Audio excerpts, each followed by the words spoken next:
Merhaba, Papatya'nın Örgü Dünyası YouTube kanalıma hoş geldiniz. Bugün sizlerle beraber daha önce çalıştığımız güneş modelin farklı bir versiyonuyla geldim.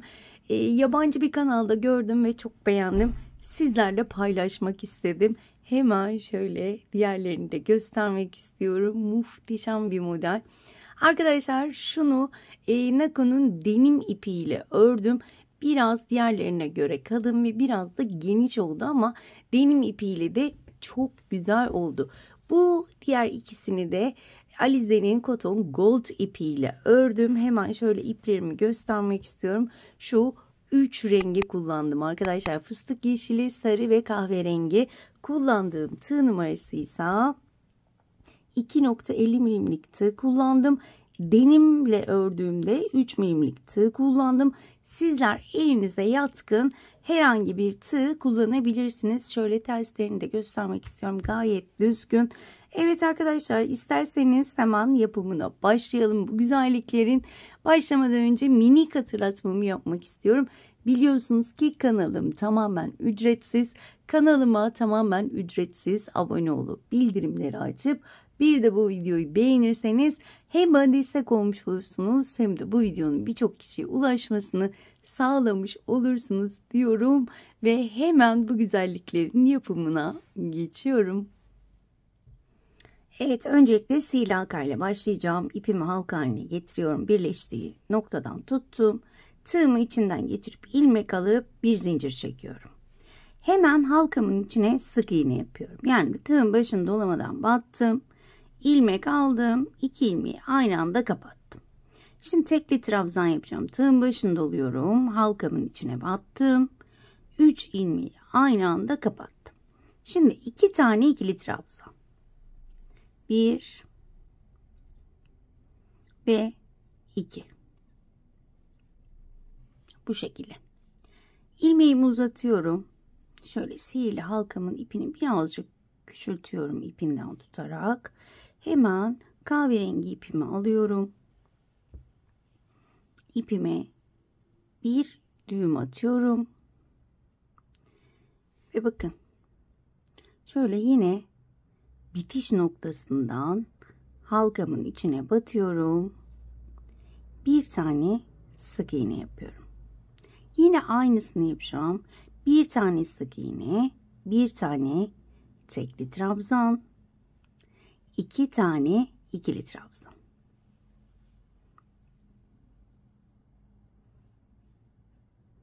Bu şekilde görünecek. Şimdi sihirli halkamın ipini tutuyorum. Ortayı iyice küçültüyorum. Kapatıyorum tamamen. Şu şekilde bakın.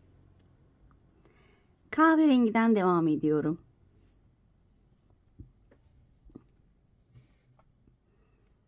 Bakın. Her bir trabzan tepesine batarak ikişer tane ikili trabzan yapacağım. Burada 1, 2, 3, 4 tane trabzanım var. Üçüne çalışacağım. Yani 6 tane trabzan yapacağım. İlkine batıyorum. Aynı trabzana 2 tane.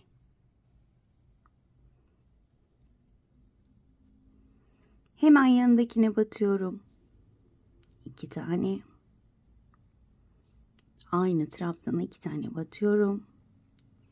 Hemen yanındakine batıyorum. 2 tane ikili trabzan. Toplamda 6 tane ikili trabzan yapmış oldum. İlmeği uzatıyorum ve sarıya geçiyorum. Tığın başını doladım.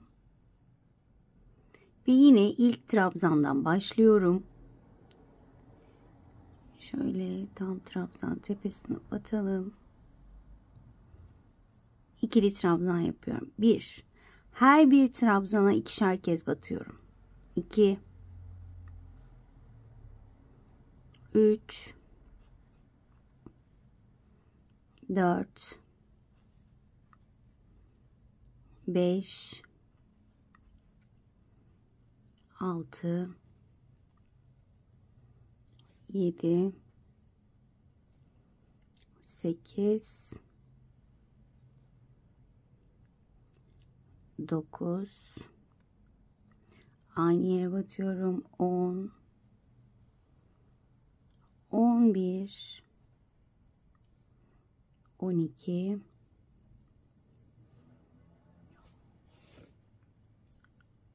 13, 14,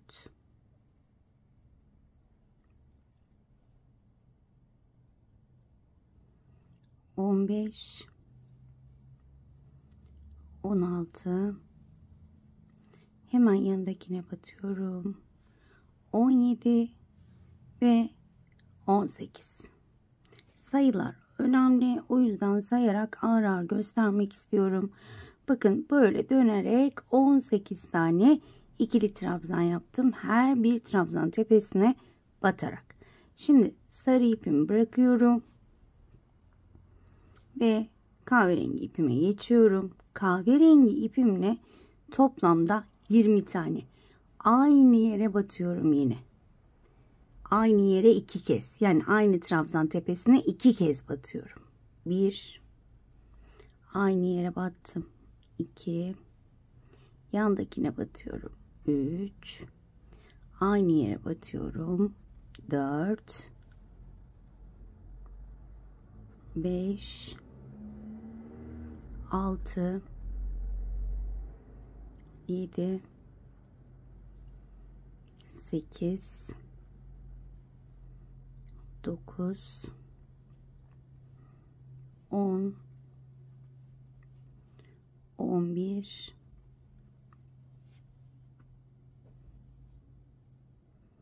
12. 13. 14. 15. 16. 17. 18. 19. 20. Yani 10 tane trabzana battım. 20 tane trabzan yaptım. Şimdi burada yan yana 2 tane tek batıyorum. Hemen yanındakine batıyorum. 1. Hemen onun yanındakine batıyorum. 2. Tığın başını doladım. Hemen yanındakine batıyorum. Tekli trabzan. Yani 3 ilmeği aynı anda kapatıyorum. Şimdi yan yana 2 tane sık iğne. Bu şekilde kahverengi ile işimi bitiriyorum. Bir zincir çektim. İpimi kesiyorum. Daha sonra ipimi saklayacağım ve sarıyla devam ediyorum. Şimdi burada 5 taneye yine çift batacağım. 10 tane yapacağım. 1, aynı yere battım. 2, 3, 4, 5, aynı yere battım. 6, aynı yere battım. 7, 8, 9 ve 10. 5 tane trabzana 10 tane ikili trabzan yapmış oldum. Ve burada da yine yan yana 2 tane ikili trabzan. 1. Hemen yanındakine battım. 2. Tığın başını doladım. Hemen yanındakine batıyorum. Tekli trabzan yapıyorum. Ve yan yana 2 tane sık iğne. İkinci sık iğneyi kaydırma olarak yapıyorum. Şu şekilde. Şimdi burada benim 36 tane trabzanım olması gerekiyor. Eksiğiniz, fazlanız varsa şöyle aynı yere 2 kere batabilirsiniz. Tek batabilirsiniz. O 36'yı ayarlayın. Şöyle hemen sayacağım ben. 1, 2, 3, 4, 5, 6, 7, 8, 9, 10, 11, 12, 13, 14, 15, 16, 17, 18, 19, 20, 21, 22, 23, 24, 25, 26, 27, 28, 29, 30, 31, 32, 33, 34, 35, 36 tane gördüğünüz gibi. Hiç videoyu kesmedim. Çünkü gerçekten sayılar çok önemli. Gördüğünüz gibi ortaya şöyle spiral bir görüntümüz çıktı. Ve hemen sarıyla devam ediyorum. Burada 1, 2 zincir çekiyorum. Şöyle net miyiz? Şöyle bir kontrol etmek istiyorum. Evet. Tığ başında oluyorum. Hemen yanındaki trabzan tepesine battım. 2 ilmek kapattım. İkisi tığımda. Tığın başını doladım. Hemen yanındakine batıyorum. İlmek alıyorum. 2 ilmek kapatıyorum. Daha sonra 3 ilmeği aynı anda kapatıyorum. Burada 4 tane zincirim var. 1, 2, 3, 4. Tığ başını doladım. Hemen yanındaki trabzan tepesine batıyorum. 2 ilmek kaldı. Kapattım. İkisi tığımda. Tığın başını doladım. Hemen yanındakine batıyorum. 2 ilmek kapatıyorum. Gerisi tığımda. Bunu 3 kez yapıyorum. 2 ilmek kapattım. 4 ilmeği aynı anda kapatıyorum. 1, 2, 3, 4. Tekrar yapıyorum. Tığın başını doladım. Hemen yanındakine battım. 2 ilmek kapattım. Gerisi tığımda. İlmek aldım. 2 ilmeği kapattım. Gerisi tığımda. Bunu 3 kez yapıyorum. 2 ilmeği kapattım. Tığımdaki 4 ilmeği aynı anda kapatıyorum. Ve bu şekilde gruplar yapıyorum. 1, 2, 3, 4 zincir çektim. Eğer kasma olursa 5 yapabilirsiniz. Bu tamamen size bağlı. Ya da elinizi birazcık gevşek tutun. Bu şekilde gruplarım toplamda 12 tane olması gerekiyor. Ben 12 tane grubumu tamamlayıp dönüyorum. Evet arkadaşlar, sıramın sonuna gelmek üzereyim. 1, 2, 3, 4, 5, 6, 7, 8, 9, 10, 11, 12 tane grubumu yaptım. 1, 2, 3, 4 zincirimi çekiyorum. Ve bakın ilk grubumun şöyle tepesine batıyorum. Kaydırmayla kapatıyorum. Bir zincir çektim. İlmeğimi uzattım ve arkasını çeviriyorum. Bakın burada sihirli halkam var. Şöyle iyice ortayı sıkıştırıyorum ve herhangi bir ilmeğe batıp bunu daha ince bir tığ ile yapabilirsiniz. İlmeklerinizi genişletmemek amaçlı şöyle bir düğüm atarak saklamak en mantıklısı. Daha sonra kesinlikle çözülmeyecektir.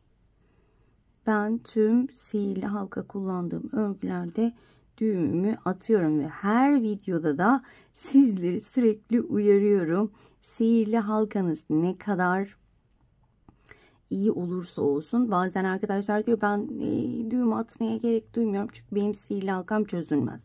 Olsun, sihirli halkaya güven olmaz diyorum, düğümünüzü atın diyorum. Daha sonra çok emekler veriyoruz. Çözülmesini asla istemem. Birkaç kere başıma geldiği için maalesef çok korkuyorum. Evet, şunu da sakladığımız için şöyle kesebilirim. Evet, şöyle tamamlamış olduk. Şimdi kahverengi bir ipimi hemen hazırlıyorum yanıma. Şimdi buraya biraz dikkat edelim. Bakın, tam şöyle grubun tepesindeyim. Tığın başını doladım. Hemen bakın alttaki şu ilmeğe batıyorum. İlmek alıyorum. 2 tane ilmeği kapatacağım. Şöyle 2 ilmeği kapattım. Çok pardon, yeniden yapacağım. Şöyle burası birazcık zorlayabilir. 2 ilmeği kapatacağım. 2 ilmek tığımda. Şöyle. Hemen kahverengiyi alıyorum. 2 ilmeğin içinden kahverengiyi geçirdim. Ve hemen şurada ipimi düğümlüyorum çözülmemesi için. Evet, bir düğüm yeterli. Ben garantici olarak 2 tane atıyorum. Evet, şimdi burada 4 zincirlik bölümümüz vardı. Şöyle altta sarıyı yürütüyorum. Artık ipimi de yürütüyorum. Tığın başını doladım. Hemen buraya 3 tane ikili trabzan. Şöyle sarı ipimi, evet. 2 3 ikili trabzan. Dördüncünün 2 ilmeğini kapatıyorum. Kalan 2 ilmeğini sarıyla kapatıyorum. Tığın başını doladım. Hemen grubumun tepesindeki, bakın şurada zaten görünüyor. Arkada da kahverengiyi yürütüyorum. Batıyorum. 2 ilmek kapatıyorum. 2 ilmeği kahverengiyle kapatıyorum. Ve yine 4 zincirlik bölüme 3 tane ikili trabzan. 1 2 3 dördüncü ikili trabzanı sadece 2 ilmeğini kapattım. Arkada yürüttüğüm sarıyı alıyorum ve sarıyla kapatıyorum. Şöyle iplerimi de sıkılıyorum. Tığın başını doladım. Halkanın grubun tam tepe noktasına batıyorum. Sarının 2 ilmeğini kapattım. İkisi tığımda ve kahverengiyle kapatıyorum. Bir daha göstereceğim. Bakın hep arkada ipleri yürütüyoruz. 3 tane ikili trabzan. 1 2 3. Dördüncüyü yaparken sadece 2 ilmeğini kapattım. İkisini sarıyla. Tığın başını doladım. Grubun tam tepe noktasına batıyorum. 2 ilmek kapatıyorum ve ikisini kahverengiyle. Yine 4 tane ikili trabzan, dördüncüyü yarım kapatıyorum. Bu şekilde sıra sonuna kadar devam edelim. Sıramın sonuna gelmek üzereyim. Son olarak 3 tane ikili trabzanımı yaptım. Dördüncüyü yapıyorum. Bir sarı ipimi geçirdim. Burada şöyle sarıyla kapatacağım.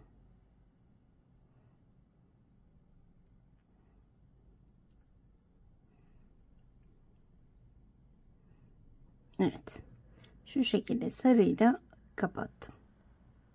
Şöyle yapalım. Bir saniye. Şöyle battım. İlmek aldım. Bakın 2 ilmeği de kahverengiyle alalım. Kapatalım.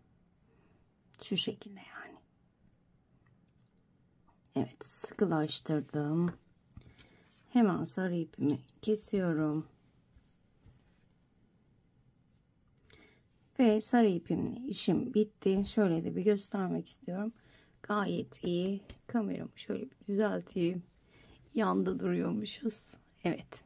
Şimdi artık köşelerimizi yapacağız. Şimdi burada bir zincir çektim. Hemen dibine batıyorum. Bakın. Şöyle dibine batıyorum. Ve sık iğne yapacağım. Bu birinci sık iğnem. 1. Hemen yanına batıyorum. 2. Hemen yanına batıyorum. 3 4 5 ve 6. 6 tane sık iğne yaptım. Tığın başını doladım. Hemen önümdekine batıyorum. Bir tane tekli trabzan, yani 3 ilmeği aynı anda kapatıyorum. Tığın başını doladım. Yan yana 2 tane ikili trabzan. 1. Hemen yanındakine battım. 2. Şimdi burada tığın başını 2 kez doluyorum. Hemen yanındakine batıyorum. 2 2 2 kapattım. Üçlü bir trabzan yaptım. Tığın başını 2 kez doluyorum. Tam bakın tepe kısmına, grubun tepe kısmına battım. Yine 2 2 ilmek kapatarak üçlü trabzan yapıyorum. Tığın başını 2 kez doladım. Aynı yere batıyorum. Bir üçlü trabzan daha yapıyorum. Burada köşemizi yapıyoruz. Burada 2 3 zincir çekebilirsiniz. Ben diğerlerinde 2 çektim. Yine 2 zincir çekiyorum. Tığın başını 2 kez doladım. Aynı yere batıyorum. Yine aynı yere 2 tane üçlü trabzan, 2 2 ilmek kapatarak 2 kez doladım. Aynı yere battım. 2 2 kapattım. Şöyle göstermek istiyorum. İlk köşemi şu şekilde tamamlamış oldum. Şimdi diğer bölümde daha da iyi anlaşılır olacak. 2 kez doladım. Hemen yanındakine batıyorum. Bir tane üçlü trabzan. Bir kez doluyorum.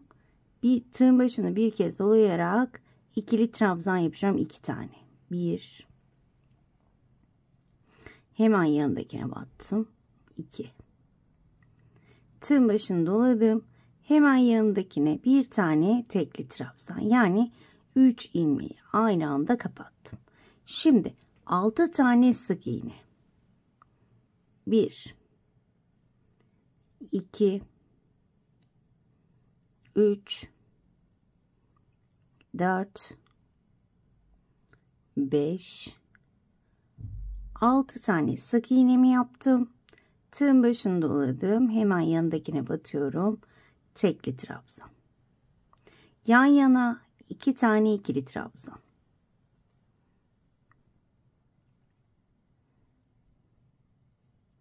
Hemen yanındakine tığın başını 2 kez dolayarak üçlü trabzan. Ve bakın yine tepe kısmına geldim. 2 kez doluyorum. Hemen tepe kısmına battım grubumun aynı yere 2 kez dolayarak üçlü trabzan yapıyorum. 2 tane.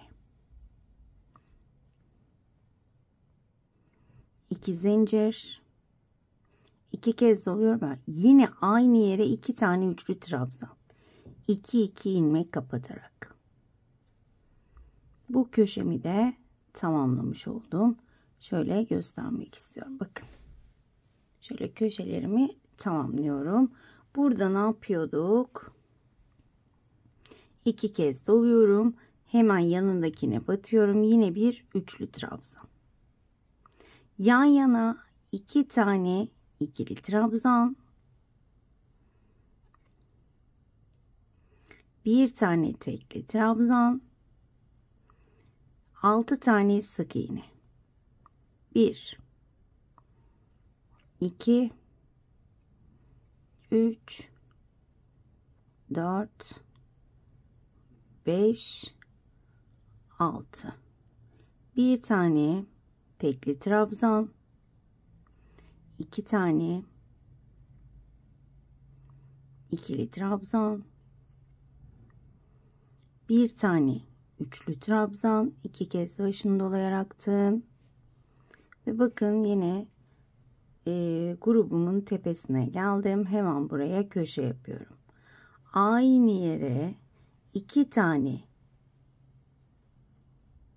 üçlü trabzan, 2 zincir ve aynı yere yine 3 tane ikili trabzan. Kesmek istemedim. Sayıyla yaptığım için kafanız karışabilir. 2 kez doladım. Hemen yanındakine batıyorum. 1 tane üçlü trabzan, 2 tane ikili trabzan, 1 tane tekli trabzan, 6 tane sık iğne. 1 2 3 4 5 6. Hemen yanına tekli trabzanımı yapıyorum. 2 tane ikili trabzan, 1 tane üçlü trabzan ve yine bakın grubun tepesine geldim. Köşemi yapıyorum buraya. Aynı yere 2 tane üçlü trabzanımı yapıyorum. 2 zincir, aynı tepe noktasına 2 tane üçlü trabzan. 2 kez doluyorum. Hemen yanındakine 1 tane üçlü trabzan, 2 tane ikili trabzan ve bakın burada 1 tane trabzan tepem kaldı. Ona da tekli trabzan yapıyorum ve ilk yaptığım sık iğne tepesine battım, kaydırmayla kapattım. Şöyle bir göstermek istiyorum sizlere. Bakın şöyle hiç kesmeden sizlere eminim ki gösterebilmişimdir. Eğer hızlı ördüysem videoyu yavaşlatıp tek tek bakın. Bu şekilde kullanabilirsiniz. Birleştirmelerinizde sık iğne yapmanıza gerek yok. Sadece şöyle güzel görünsün diye yapıyoruz o sık iğneyi. Ama hırka, yelek yapacaksanız hiç sık iğne yapmanıza gerek yok arkadaşlar. Direkt birleştirmenize başlayabilirsiniz sık iğne yapmadan. Eğer illa ben sık iğne yapacağım diyorsanız hemen onu da göstermek istiyorum. Bir zincir çektim. Hemen dibine batıyorum. Ve her bir sık iğne tepesine birer tane, daha doğrusu hem sık iğne hem trabzan tepelerine birer tane sık iğne yapıyorum. Şöyle köşeye gelene kadar hızlı hızlı yapıyorum. Hemen köşeyi de göstermek için. Gerçekten çok şık oldu. Bu modeli tasarlayanın eline sağlık diyorum. Ben çok beğendim. Hemen köşeye geldim. Köşeye bir tane sık iğne yapıyorum. 2 tane zincir çektim. Köşenin içine battım. Bir sık iğne. Burada kasma olursa köşenin içine 2 tane sık iğne, 2 zincir, 2 tane sık iğne yapabilirsiniz. Daha sonra tüm trabzan ve sık iğne tepelerine birer tane sık iğne yaparak bu sırayı bitireceğim arkadaşlar. Evet arkadaşlar, sıramın sonuna geldim. İlk yaptığım sık iğneye batıyorum. Kaydırmayla kapatıyorum. Bir zincir çektim. İpimi kesiyorum ve motifimi bitiriyorum. Hemen şöyle bir göstermek istiyorum. Bakar mısınız güzelliğine? Hemen ipimi saklıyorum. Her zaman dediğim gibi ördüğünüz tığdan daha ince bir tığla saklarsanız daha rahat olacaktır ve ilmekleriniz açılmayacaktır. Ben şu anda ördüğüm tığla yapıyorum ama sizler daha bir ince tığ kullanabilirsiniz. Gereğinden fazla uzun bir video oldu, farkındayım, ama yeni öğrenen arkadaşlar için tamamen göstermek istedim. Çünkü sayılarla ilgili bir motif olduğu için sayıları şaşırmanızı istemedim. Benim videomu açtığınızda ben bu modeli çıkaramadım diye bir yazı okumak, yorum okumak istemiyorum. Çünkü çok mutsuz oluyorum. Sizler evet ben videoyu izledim, gösterdiğinizin aynısı çıktı, çok güzel oldu dediğinizde ben çok hevesleniyorum, çok mutlu oluyorum ve daha da güzel şeyler paylaşmak istiyorum sizlerle. Diğerlerini de şöyle tek tek göstermek istiyorum. Gerçekten çok hoş bir model oldu. Evet arkadaşlar, bugünlük de bir videonun sonuna geldik. Umarım açıklayıcı bir şekilde anlatabilmişimdir. Umarım anlatımımdan memnun kalmışsınızdır. Diğerki modellerde görüşmek dileğiyle. Kendinize çok iyi bakın. Hoşça kalın.